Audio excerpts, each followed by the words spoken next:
Hello everyone, welcome to Home Cooking with me Hema Subramanian. Today I am going to share a wonderful South Indian recipe. Now this is called Inji Puli. Inji means ginger and Puli is tamarind, otherwise known as Inji curry. Now it's got a beautiful flavors of spiciness, tanginess and sweetness to it. So let's get started and check out the recipe.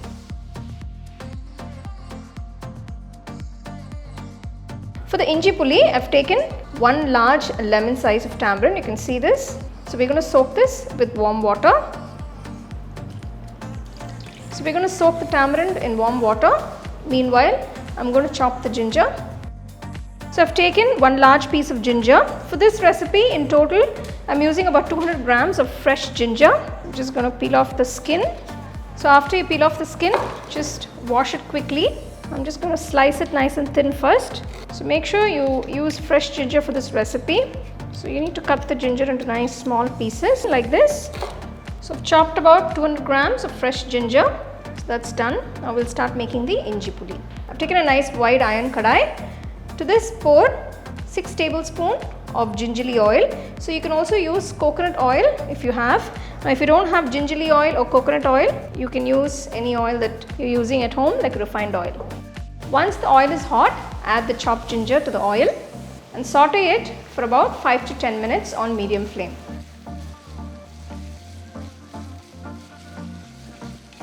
Add the sliced shallots and the green chilies. For this recipe, I've taken about 15 shallots and I've sliced it nice and thin. I've taken about 4 large green chilies and chopped them nice and fine. So saute this for another 5 minutes on medium-high flame. Once the ginger, onions and green chili have been sauteed, we're going to season it. I've added half teaspoon turmeric powder, 1 teaspoon salt and about 3 heaped teaspoons of chilli powder. Cook this for about 2 minutes.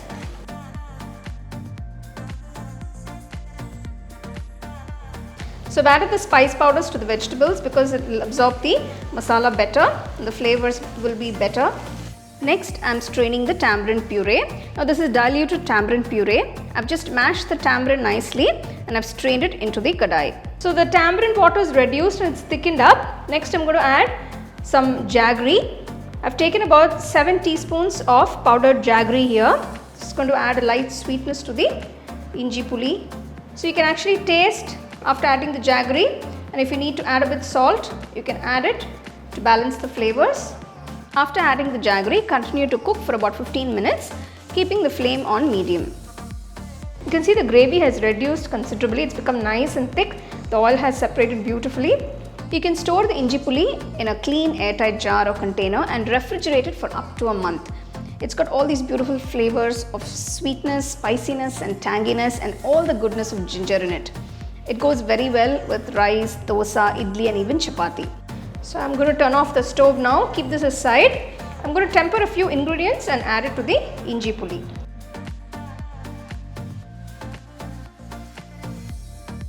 To the tempering pan, add 1.5 teaspoons of oil, half teaspoon of urud dal, half teaspoon mustard seeds, quarter teaspoon asafoetida powder. Just add a few red chilies. So once the mustard seed starts splattering, turn off the stove and add a few curry leaves. Now curry leaves are optional. If you don't have them, you don't have to use them. So just transfer the temper ingredients to the Inji Puli gravy. So you can see the Inji Puli how thick it's become and you can see the lovely rich dark brown color.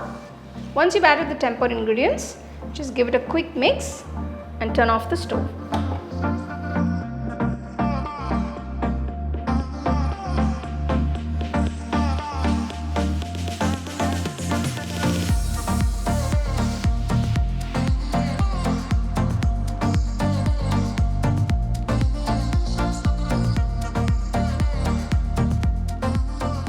So there you go, here is this absolutely delicious Inji Puli that can be best enjoyed with some nice hot steaming rice, but you can also enjoy it with some dosas and idlis. You can store this in the refrigerator for up to a month. So do try this recipe, enjoy and share it with your family and friends.